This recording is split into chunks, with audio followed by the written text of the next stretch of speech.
We all want a magic button that tells us if a student used AI.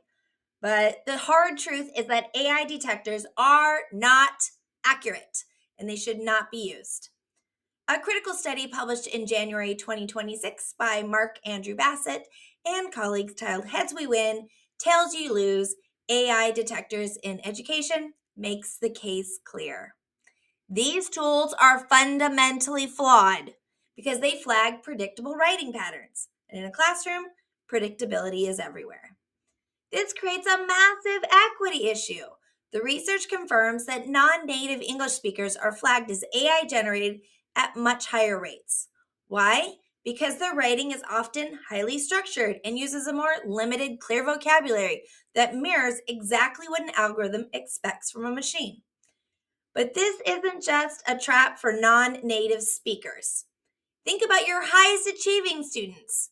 When a student follows your rubrics to the letter, uses standard academic transitions, and sticks to a rigid formal template, they become predictable.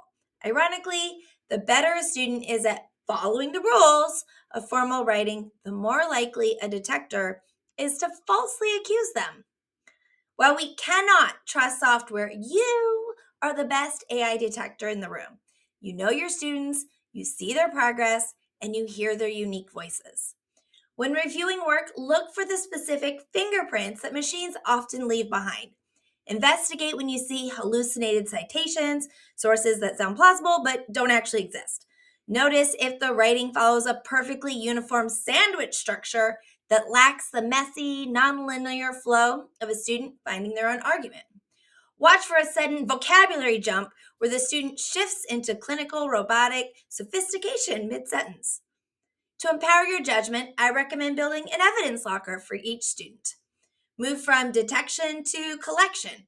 Throughout the term, gather a library of work, messy handwritten drafts, initial brainstorms, 30-second voice memos where they explain their logic out loud.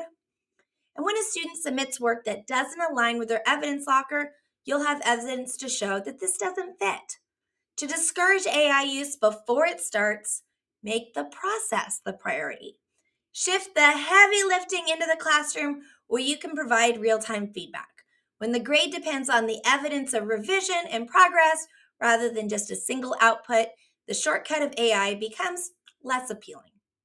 If a piece of work doesn't match a student's locker, don't rely on a software score. Talk to them. Ask them to explain a specific choice or a step in their logic. If they can't speak to their own work, it's a clear signal that the learning didn't happen.